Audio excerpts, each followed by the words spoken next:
Welcome to CFO Squared, hosted by Karl Baker, with Baker's CFO Advisory conversations for business owners focused on growth, structure, cash flow, and building stronger businesses. Today's episode starts now. So many people, when they start their business, they start it because they are trying to get away from a job, trying to earn a better living. They know their skill set, but they don't necessarily, they've never really thought about the actual function of running a business.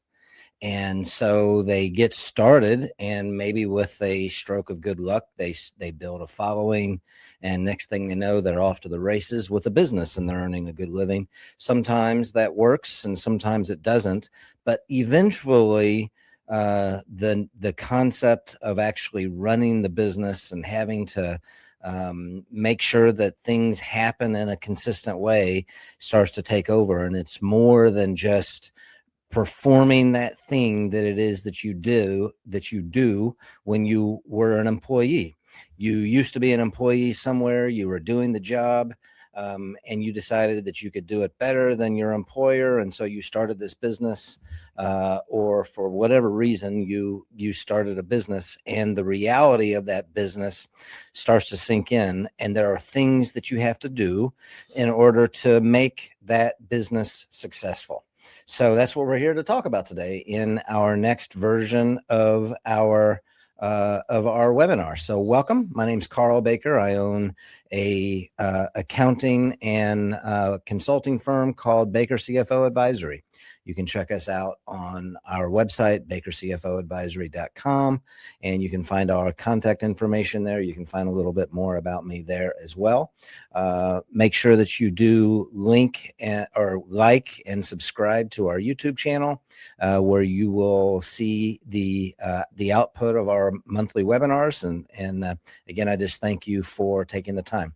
You'll also see that we've started a new format. We're testing a new format on our YouTube channel. This might have a couple different iterations over the next couple months, but wanted to start this. So let us know if you have any comments there.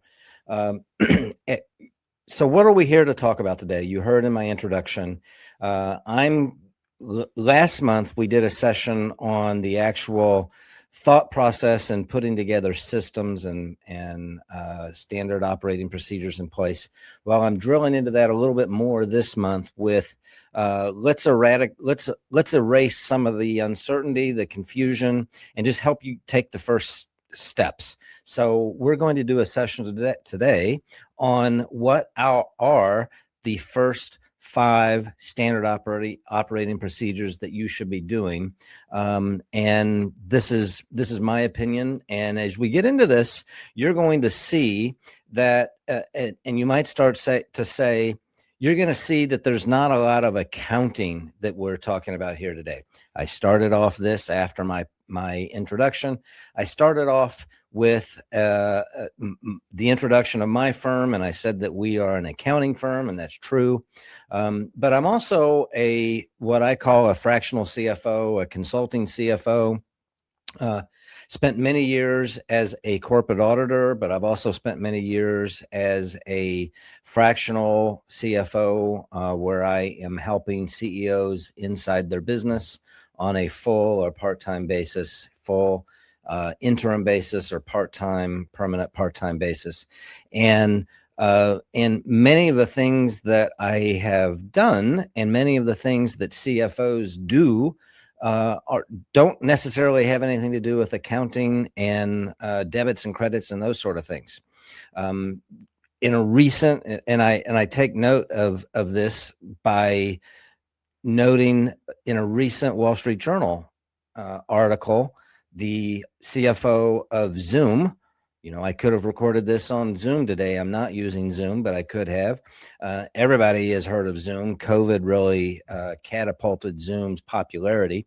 But the CFO of Zoom has said that they see themselves as a partner with the CEO. They spend part of their time in strategy, part of their time in actual operations. And in fact, that article said that the Zoom CEO uses the CFO to help in operations so that the CEO can focus on strategy and those sort of things. Oftentimes, the other thing I would say is oftentimes as a business owner, i.e. the CEO, but the business owner is functioning when they start to bring in advisors. Oftentimes, one of the first hires they hire is a CFO. So that CFO instantly becomes an operations partner, a strategy partner, more than just debits and credits. And so I have quite a bit of experience in working with this, and I just know that assessing SOPs is a very important thing, and is one of the first things that you can do to start to actually operationalize and systemize your business. So with that in mind, let's move to the next slide and get started with this. So I've used SOP, and I've actually defined it in my introductions, but what is an SOP? What does that word SOP mean? It's a standard operating procedure. Look back to my last session and you'll hear us talk about systems. SOP is a synonym for that, and sort of. And so we're going to talk about that. Why are SOPs important? As you think about this as you're running a business, why is an SOP important?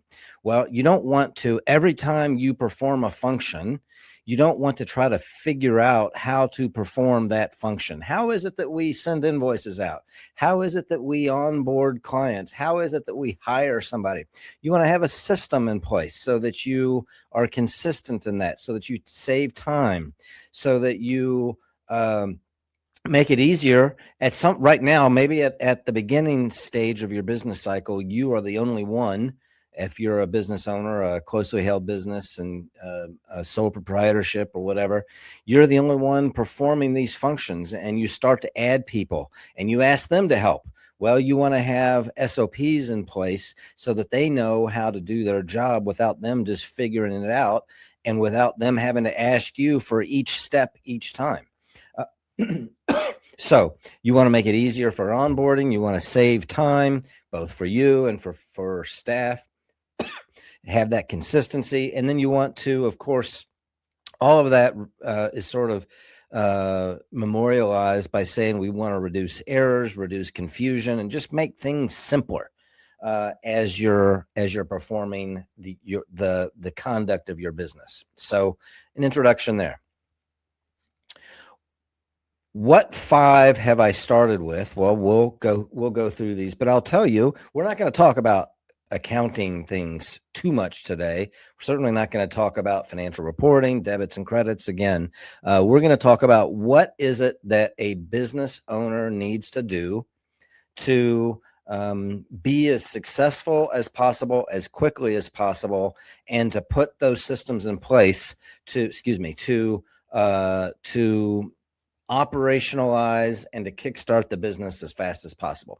So there are lots of SOPs, and basically, as I said last time, if you're performing a function a couple times, you will want to systemize or systematize or put protocols and procedures in place so that the next time you have those instructions in place, so to speak. But at some point you have to prioritize. There might be 50 SOPs eventually as the business grows, but you can't and you don't need to do 50 on day one. I think there are a handful that you should do sooner rather than later. And they all involve what are the things that are going to have the most immediate impact that will help your business? What are the things that you're doing over and over again? What are the things that you're doing to help build a following? What are the things that you need to do to that might involve multiple people? The other thing I'll say, and I'm actually a member of a BNI chapter. It's the BNI Smart chapter in Springfield, Missouri. And I was listening to the founder of BNI to his podcast recently, and he was talking about vision and leadership. And it was interesting as I was recording this, I saw that this was one of his most recent podcasts. So it was good fortune that this came up. But he was talking about systems, and he said a couple things that I'm going to say here. He said vision plus systems plus culture equals success. And he was emphasizing the importance of systems. And he said, you don't rise to the level of your intentions. You fall to the level of your systems. And he said it again. I'm going to say it again, because many people have good intentions about building their business and figuring things out. And they oftentimes will say, oh, I meant to do that, or I meant to do these. Well, the difference between vision and success is that execution of that business, memorializing and then executing on it. He was talking about it in terms of BNI success, but I can easily apply that to a closely held business as they're ramping up their business. So I'll say it again. When you're a business owner and you are trying to ramp up your business, you of course have things you're meaning to do. And he said, you don't rise to the level of your intentions. You fall to the level of your systems. So at some point, these systems are ever important for determining how you do your business, and I would say are some of the main keys to success as you build your business. So let's get started with. We're going to go through 5, and on our website we'll have a white paper that memorializes these in a little bit different fashion, but materially the same. Really, it's just different order. And you can go to our website and see our white paper there, and our series of white papers, which I just think are great and give you some nuggets. And we'll talk about those some more again later. But step number 1, or SOP number 1, customer onboarding process. As we think about what it is you're doing in an early stage, you're trying to build a following. None of the other things that I've talked about or that you're thinking about matter if you don't build a following. What's your accounting software? At the beginning, it doesn't matter on moment 0. What is your corporate structure? At the beginning, on moment 0, it doesn't matter. Those things are all there. There's lots of things that matter, but at moment 0, none of it matters if you don't have any customers or if you don't have a path to clientele or customers. So SOP number 1 is the customer onboarding process. There needs to be a set of steps to onboard a new customer efficiently so that they have a good experience. Key elements to include in that SOP include the initial contact, maybe some welcome correspondence, setting expectations about delivery, setting expectations about your style of communication, setting expectations about time frame, billing, your invoicing, and those sort of things. So to establish a good experience with your clientele, with your customer base, have a good customer onboarding process to kickstart that relationship in a proper way.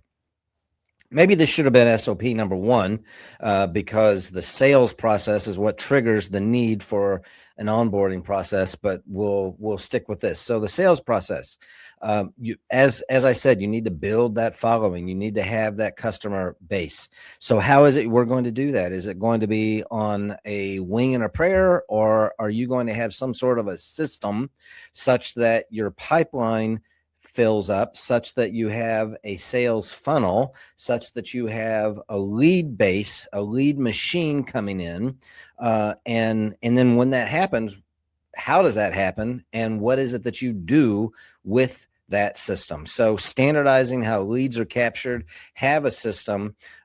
Some other key elements are to have a lead intake form to memorialize. Maybe that is simply within a CRM entry, making sure that you capture all the relevant data time and time again to make sure that you are being consistent in that onboarding process.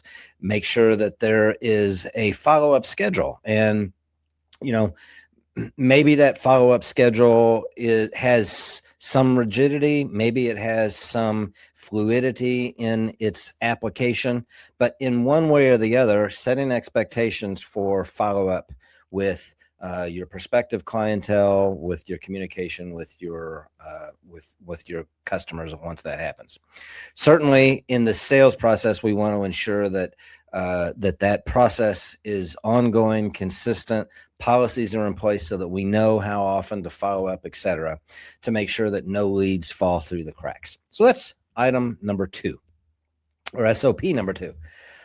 SOP number 3, you need people. Surely you don't want to be the only one functioning and providing, operating your business for the rest of your life. So you're eventually going to want to, if you're a growing business, you want to onboard staff members to help you. So what does that look like? You certainly want some consistency there in your process. So you want to have steps for bringing a new team member on board. Probably have some sort of a checklist. These are the things we do. These are the templates that we follow. This is what our offer letter looks like. This is what our onboarding welcoming letter looks like. This is what our file setup. This is what our HR system looks like. Probably have job descriptions for each person, for each role. So that will be important. Having those job descriptions, having a plan in place. I mentioned in one of the bullets here, having a training plan in place. Having a good orientation systemic system for onboarding the staff and making sure they're having a good experience. That last phrase resonates with me. The check-in process. They figuratively go to their desk, start to sign up for all their HR benefits. They start to get logged into their systems if that is germane to your business, and they start to do things within the business. But how's it going? Checking in with them, making sure that they are having a good onboarding experience will be very important. And having those SOPs to collect all of that and to memorialize that is important. All right, so we have talked about the sales process. We've talked about getting getting your customer base and building that following and making sure your customers have a good experience, making sure that your new staff have a good experience. Well, what is, if you bring in customers, but you don't ever ask them to pay, and if you don't set those expectations early and often with good communication, then it doesn't really matter. So the closing the loop of that service cycle and the revenue cycle is to eventually bill. So SOP number 4 is what sort of financial tracking, invoicing, and collections process do you want to have, do you have in place, and standardizing that to the extent possible. So standardizing what the invoices look like, standardizing how often they are sent, standardizing the collections process, standardizing your payment terms. Are invoices due on receipt? Are they due in 30 days? Are they due in a week? Are they due in phases? What is your exception process when a client or customer asks for a variance to your terms? What sort of policies do you have in that place? So key elements to this SOP obviously includes the invoice creation, sending, all the follow-up procedures for late payments, of course, recording in accounting software. And, there's the one reference to accounting software, recording that on an accrual basis, a cash basis, and understanding the generally generally accepted accounting principles relating to your revenue recognition and to what extent you want to follow that. The obvious benefit for this is that money will eventually come in the door, and that those monies then will be used to pay the staff that you've hired, pay yourself, give you a return on your business. But this is a good loop to close as we're thinking about the customer base, the sales base, and providing a good experience for all the jobs that you're creating for the people that have come in as well. All that has to be funded some way. So this is again an early SOP, an early set of procedures that will be a key to success in the early cycle. SOP number 5, and then after that, there are all kinds of procedures and standard operating procedures that will need to be put into place. But again, this is early cycle. I just wanted to provide some clarity on that. So SOP number 5 is the marketing, content creation, publishing to make sure that sales cycle continues. I know marketing is different than sales, but you want to raise awareness to the market as to what problems you're solving, to sort of turn on that vacuum cleaner, or to turn on that, to magnetize your message and to bring people into your fold and to get them closer to that sales funnel. So building that sort of a machine to ensure branding, communication, and making sure that it's done on a predictive basis. So what sort of content calendar do you have? What sort of workflow do you have? And posting that schedule in a way where everybody that is performing all those tasks know what needs to happen, when, and what needs to happen, when does it need to happen, how, and where does this output go? So all of those things are important and are an important key to the early success of a business, I think. And again, I hope you can see where those 5 SOPs are important for the early stage of a business. How to document these SOPs? If I think back, I can be old school. I'm old enough to know that all policies and procedures ended up in some sort of a 3-ring binder on a desk, and every staff member had their version of that. Obviously, that doesn't happen these days. There's all kinds of things that can happen. Generally, we're a paperless society, so many of these things might still be in the form of a policy and procedure manual, an SOP manual that could be printed and put into a binder if needed by using a Word document or some sort of piece of software that is easily printed. But many times, that's just one example. I'm hearing more and more use of video technology to actually memorialize how procedures are done. It's kind of a KISS method, which seems pretty brilliant to me. It's a keep it simple, stupid approach. Somebody will sit at a computer and using Loom or some other software. And by the way, in our white paper, we do list several software packages that are available that many companies are using, but Loom is one of them, where you can actually perform a set of procedures and record all those steps. That video then becomes your SOP. And instead of having the old school written narrative, you have a video. And that video says, when we do this, this is how you do it. And then you do it and it gets recorded. It's pretty cool. So that is one way to do that. And certainly some way have some sort of a step-by-step guide that is effective in helping those who are performing these procedures, helping them know how to do it. So keep it concise, actionable, include screenshots, visuals, maybe a full a full video, as we talked about, and then store these in an accessible location for the team, whether that is in a Google Drive or some sort of a portal, or on your network, or in your enterprise platform, or your practice software. In some fashion, have a place where people know when we do these things, this is where they go. And not just for these 5, but for any and all SOPs that you do.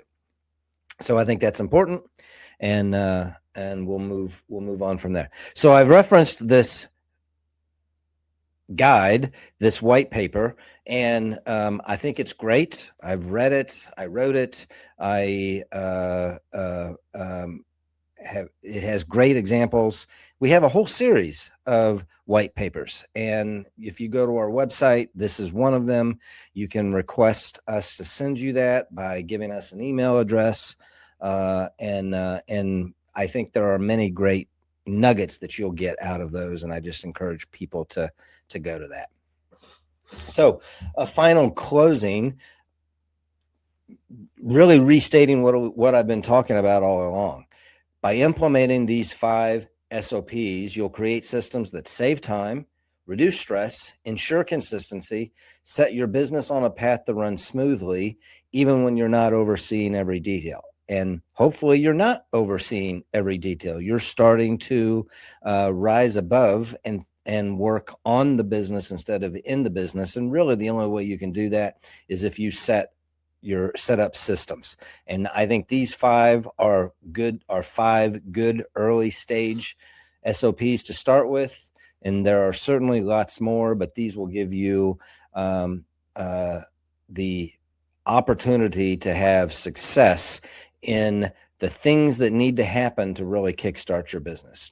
Ramping up your customer following, adding staff members, making sure that your pipeline continues on, and so forth. So I think that is good. And I'll just say, stay tuned, continue watching. Next month, we'll have another session where we're going to talk about, for a closely held business that is growing, we're going to have a webinar on a lesson on the first 3 roles every growing small business should add. And there will be some great nuggets there, and we're working on that as we speak. So I'll just say thank you very much. Again, my name's Karl Baker. Feel free to reach out. My contact information is on the screen. You can also find even more information about our services at bakercfoadvisory.com. Again, I ask you to subscribe to our channel, like this webinar, share it. The more it gets shared, the more people will benefit from it. It will help our channel. I watch YouTube videos, and it's kind of annoying to say that, but it's just a truth that as we're building a following, that happens by people sharing, liking the videos. And so we just ask you to participate in that way. If it has added value, if there's anything that we can do to help you, don't hesitate to reach out. And with that, we will say thank you until next time, and God bless. Bye-bye. Thanks for listening to CFO Squared, hosted by Karl Baker with Baker CFO Advisory. If you found this episode valuable, be sure to subscribe and share it with someone who would benefit from the conversation. We'll see you in the next episode.